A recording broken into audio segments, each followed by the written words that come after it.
আমরা যদি অন্যায়ের বিরোধিতা না করি, আমরা যদি মাদকের বিরুদ্ধে লড়াই না করি, আমরা যদি হকের পক্ষে না থাকি, তাহলে সমাজটাকে ধীরে ধীরে শেষ করে দিবে দুর্নীতিবাজ এবং দুঃশাসন যারা করে তারা। আদর্শ শিখাতে গেলে সেখানে তাদেরকে নিজে তার দলের নেতা ধূমপান করত এবং তার দলের সঙ্গী হিসেবে যাকে দিত তাকে ধূমপান দিয়ে তার বন্ধুত্ব শুরু করত।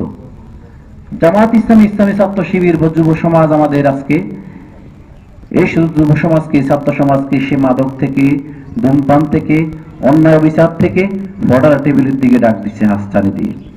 দুর্নীতি দুঃশাসন বিরুদ্ধে কথা বলার জন্য আজকে যুব সমাজকে দাওয়াত দিচ্ছে। আমাদের দাওয়াত হচ্ছে ইসলামের দিকে, আমাদের দাওয়াত হচ্ছে কল্যাণের দিকে, আমাদের দাওয়াত হচ্ছে রাসূল সাল্লাল্লাহু আলাইহি সাল্লামের আদর্শের দিকে। যে আদর্শকে লালন করার জন্য আল্লাহ রাব্বুল আলামিন বলেছেন, লাকাদ কানা লাকুম ফি রাসূলিল্লাহি উসওয়াতুন হাসানাহ, তোমাদের জন্য রাসূল সাল্লাল্লাহু আলাইহি সাল্লামের জীবনের মধ্যে রয়েছে সর্বোত্তম আদর্শ। আর সেই রাসূলের আদর্শকে যদি আমরা আমাদের জীবনের প্রতিটি মুহূর্তে লালন করতে পারি, আমরা আমাদের জীবনের প্রতিটি মুহূর্তে যদি সেটাকে ধারণ করে আমাদের জীবনকে যদি অতিবাহিত করতে পারি, তাহলে দুনিয়ার জীবনে আমাদের সফলতা আসবে, আখিরাতের জীবনে আমাদের সফলতা আসবে।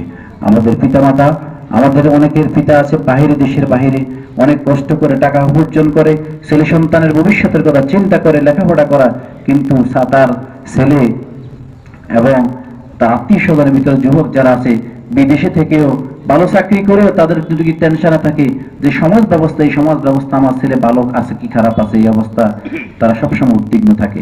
আজকে আমার যুবতী মা এবং বোন তারা আজকে ঘর থেকে বের হতে চিন্তিত থাকে যে তারা কিভাবে ঘর থেকে বের হবে। আজকে তারা ঘর থেকে বের হওয়ার জন্য নিরাপদ নয়, নিরাপদ আশ্রয় হচ্ছে আগামী দিনে যদি ন্যায় ইনসাফের প্রতীক, জামাত ইসলামের প্রতীক দাঁড়িপাল্লাকে আগামী দিনে সংসদে পাঠানো যায়, এই সমাজ যদি প্রতিষ্ঠিত করা যায়, তাহলে আমার বিশ্বাস শান্তি ফিরিয়ে আসবে, আমাদের মা বোনের নিরাপদে চলাচল করতে পারবে, যুব সমাজ মাদক মুক্ত হবে, আমরা একটি সুন্দর ন্যায় এবং ইনসাফ ভিত্তিক সমাজ প্রতিষ্ঠা করতে সক্ষম হব। তাই আপনারা যারা এখানে আছেন, আমরা আমাদেরকে ইসলামের পক্ষে আগামী দিনে নিজেকে প্রতিষ্ঠিত করার জন্য আসুন আগামী নির্বাচনে আমাদের এই ওয়ার্ডে দলমত নির্বিশেষে প্রত্যেক যুবককে সাথে নিয়ে দাঁড়িপাল্লার সমর্থনে এবং দাঁড়িপাল্লাকে বিপুল করে বিজয় করার উদাত্ত আহ্বান জানিয়ে আমি আমার বক্তব্য শেষ করছি। মা তাওফিক ইল্লা বিল্লাহ। আসসালামু আলাইকুম। প্রিয় ভাইকে আমাদেরকে বিভিন্ন বিষয়ে দিক নির্দেশনা আলোচনা করার জন্য সম্মানিত উপস্থিতি, এই মুহূর্তে আমাদের সামনে আলোচনা নিয়ে আসতেছেন বাংলাদেশ জামাত ইসলামী ৮ নং বিজবাগ ইউনিয়নের সম্মানিত সংগ্রামী আমির, সংগ্রামী সভাপতি জনাব হযরত মাওলানা কাফায়েতুল্লাহ সাহেব। ওনাকে ওনার আলোচনা পেশ করার জন্য সবিনয় অনুরোধ করতেছি। আসসালামু আলাইকুম ওয়া রাহমাতুল্লাহি ওয়া বারাকাতুহু। আলহামদুলিল্লাহ, আলহামদুলিল্লাহি রাব্বিল আলামিন ওয়াল আকিবাতু লিল মুত্তাকিন ওয়াস সালাতু ওয়াস সালামু আলা রাসূলিল আমিন ওয়া আলা আলিহি ওয়া আসহাবিহি আজমাইন।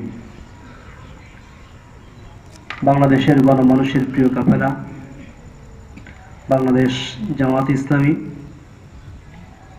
বিজবাগ ইউনিয়নের ৭ নং ওয়ার্ড কর্তৃক আয়োজিত আগামীর বাংলাদেশ গড়ার উপকার ছাত্র, তরুণ, যুবক সমাজেরকে নিয়ে আয়োজিত আজকের এই সমাবেশের সম্মানিত প্রধান অতিথি,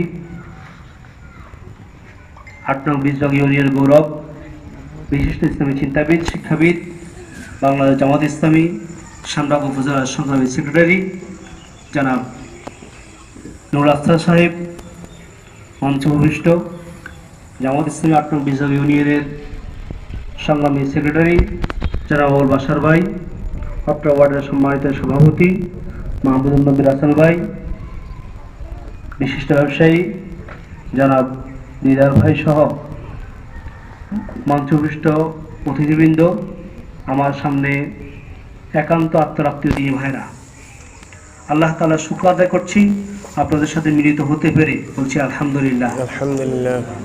আপনারা খুশি না বেজার? আপনাদের মতো যুবক এই ইউনিয়নকে পরিবর্তন করার জন্য এর চাইতে বেশি দরকার আছে? 10 জনই যথেষ্ট। কয়জন? আপনার কাছে 10 জনের বেশি আছেন না? আলহামদুলিল্লাহ। আলহামদুলিল্লাহ জোরে বলেন। আলহামদুলিল্লাহ। আলহামদুলিল্লাহ। যুবক হচ্ছে তারা যাদের আছে উচ্চ আকাঙ্ক্ষা, যাদের আছে প্রবল মনোবল, যাদের আছে আত্মবিশ্বাস, যাদের আছে কর্মস্পৃহা। এই গুণগুলি যার মধ্যে আছে তিনি হচ্ছেন যুবক। এবার আপনার কাছে আছে এগুলো? আশা আছে এদেশে ইসলাম বিপ্লব হবে, এটা বিশ্বাস করেন? আগামী দিনে জামাত ইসলামী দাঁড়িপাল্লা সরকার গঠন করবে, এটা বিশ্বাস করেন আপনারা? ইনশাআল্লাহ। ইনশাআল্লাহ। তাহলে আপনারা যুবক, তাহলে আপনারা যুবক। ছাত্ররা যারা বসে আছো তারাই আগামী দিনে বাংলাদেশ কিভাবে হবে, কেমন হবে, ছাত্ররা যেভাবে ভাববে এভাবেই আগামী দিনে বাংলাদেশ গঠিত হবে ইনশাআল্লাহ। আগামী দিনে ওসি, ডিসি, এসপি, সচিব এখানে এই ছাত্রদের মধ্যে বসা আছে, ঠিক না? এখান থেকে বেরিয়ে গিয়ে সচিব হবে, ডিসি হবে, এসপি হবে, এই ছাত্ররাই, এরাই আগামী দিনে দেশ পরিচালনা করবে। তো তারা যদি হকের পক্ষে সত্যনিষ্ঠ ভাবে দেশ পরিচালনা করে, দেশ সত্যনিষ্ঠভাবে পরিচালিত হবে, যে আদর্শ সমাজ কায়েম হবে। আর যদি তারা সত্যের বিপক্ষে যায় তাহলে দেশের জন্য সর্বনাশা ডেকে আনবে। একজন ছাত্রের মৌলিক যতগুলো গুণ আছে তার মধ্যে একটি গুণ হচ্ছে ট্রুথফুলনেস, সত্য কেন্দ্রিক, সত্যের পক্ষে থাকা, হকের পক্ষে থাকা, বাস্তবতার পক্ষে থাকা। আসসালামু আলাইকুম ওয়া রাহমাতুল্লাহি ওয়া বারাকাতুহু। ওয়ালাইকুম আসসালাম ওয়া রাহমাতুল্লাহি ওয়া বারাকাতুহু। এমন যদি হতো আমার দেশের শাসক হতো, ওমরেরই মতো হতো, আবু বকরের মতো। এমন যদি হতো আমার দেশের শাসক হতো, ওমরেরই মতো হতো, আবু বকরের মতো। ঠিক কিনা? শাসক এরকম হলে আর অসুবিধা আছে? এমন যদি হতো আমার দেশের শাসক হতো, ওমরের মতো হতো, আবু বকরের মতো।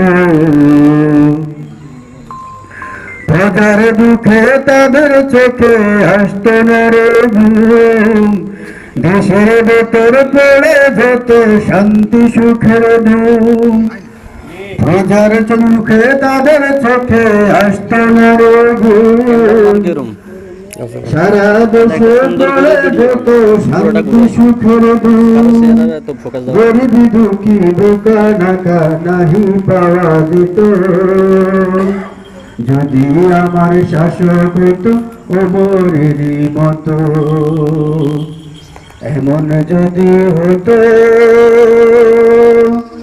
আমার দেশের শাসক হতো, ওমরেরই মতো হতো, আবু বকরের মতো। জনগণের খোঁজ খবর নিত রাত দুপুরে, ঘুরে ঘুরে দেখতো কে কেউ আছে অনাহারে। জনগণের খোঁজ খবর নিত ঘুরে ঘুরে, দেশের ভেতর পড়ে যেত শান্তি সুখের ধুম। এমন যদি হতো আমার দেশ হতো আবু বকরের মতো। এমন যদি হতো আমার দেশের শাসক হতো, ওমরেরই মতো হতো, আবু বকরের মতো। আলোচনা নিয়ে আসতেছেন বাংলাদেশ জামাত ইসলামী সান্ডাল উপজেলার সম্মানিত সেক্রেটারি জনাব হযরত মাওলানা নুরুল আফসার সাহেব। ওনাকে ওনার আলোচনা পেশ করার জন্য আমি অনুরোধ করতেছি।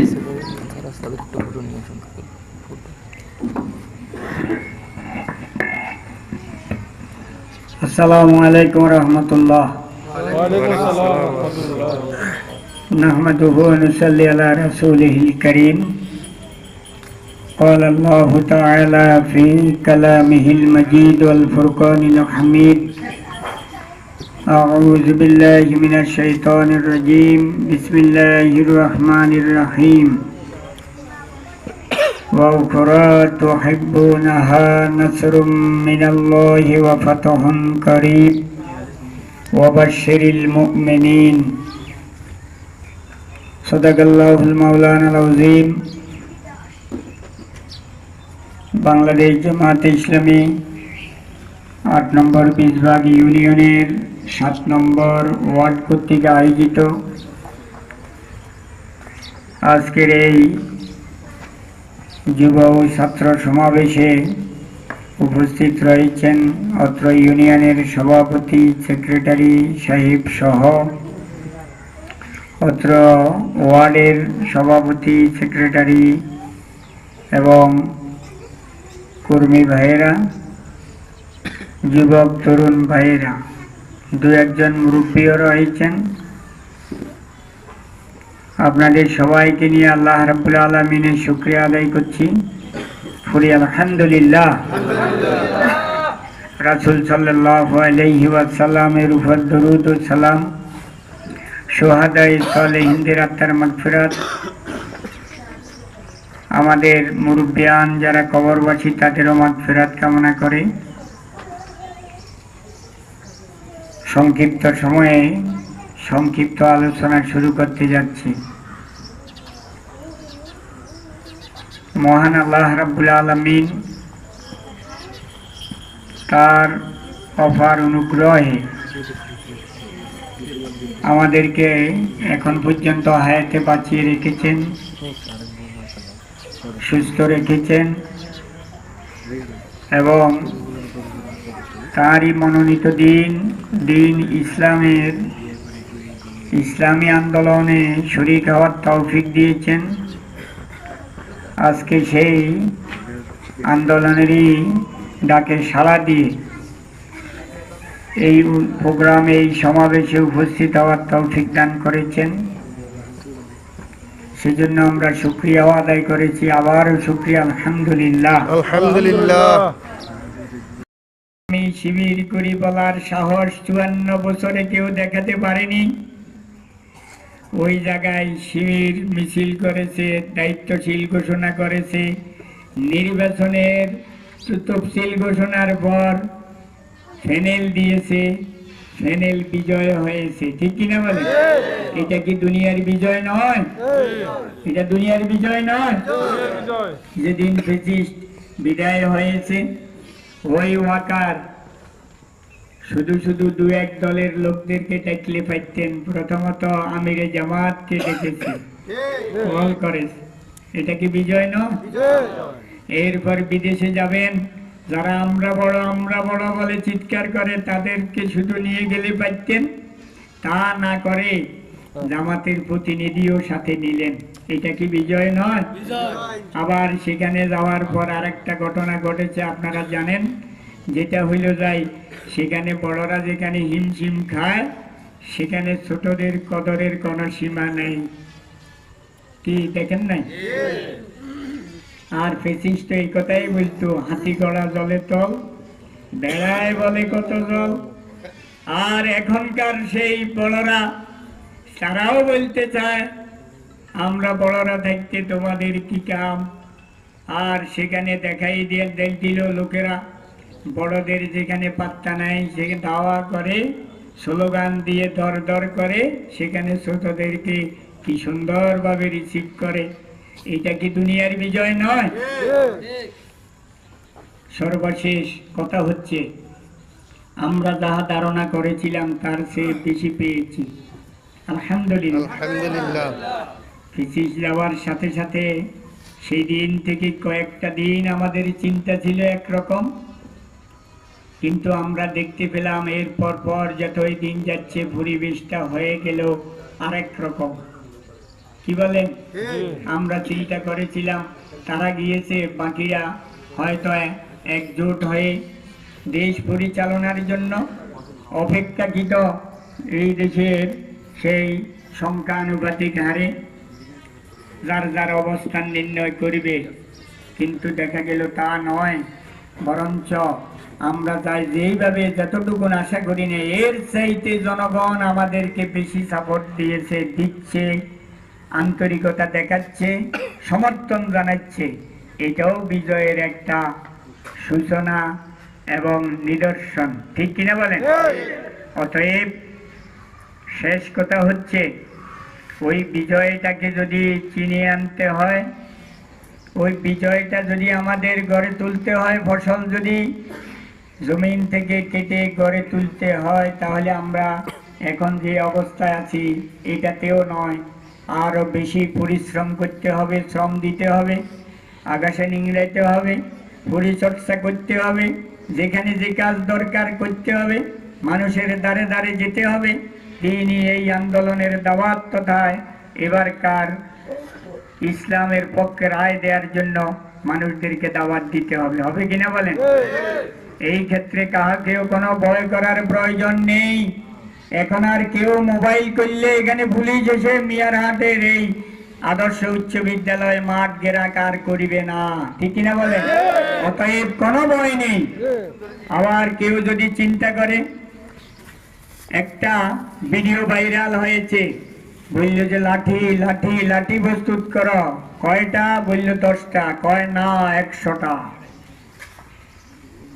এইরকম একটা ভিডিও হঠাৎ কিভাবে আমার কাছে এসেছে, আপনারা পাইছেন কিনা জানি না। ওই এক একটা ওয়ার্ড, এক একটা কেন্দ্রে 100 লাঠির ভয় দেখাইয়ে কি আমাদের দমাইতে পারবে? আমরা লাঠি নিয়ে যাওয়ার প্রয়োজন নেই। তাদের লাঠিগুলা তারাই মারামারি করিবে, তাদের মাথায় বলবে। আমরা শুধু আমাদের লোকদেরকে নিয়ে সুন্দর মতে ভোট দেব, আমাদের ভয়ের কোনো প্রয়োজন নাই। কি বলেন, আপনারা ভয় পাইছেন? তবে আমরা একটা কথা শুধু বলে দিব, এই যে জোর জবরদস্তির দিন শেষ, ইসলামের বাংলাদেশ দিন শেষ, দাঁড়িপাল্লার বাংলাদেশ। এখানে আর রক্তচক্ষু দেখিয়ে ইসলামপন্থীদেরকে মাঠ ছাড়া করা যাবে না, সতর্ক হয়ে যান। আল্লাহ রাব্বুল আলামিন এবারকে আমাদের সর্ব শক্তি নিয়োগ করে, সামর্থ্যতা উজাড় করে দিয়ে যেন আমরা এই নির্বাচনের মাঠে আমাদের সে আকাঙ্ক্ষিত ফলাফল ঘরে তুলে নিয়ে আসতে পারি। আল্লাহ সেই তৌফিক দান করুন। ওমা তৌফিক ইল্লা বিল্লাহ। আসসালামু আলাইকুম ওয়া রাহমাতুল্লাহ।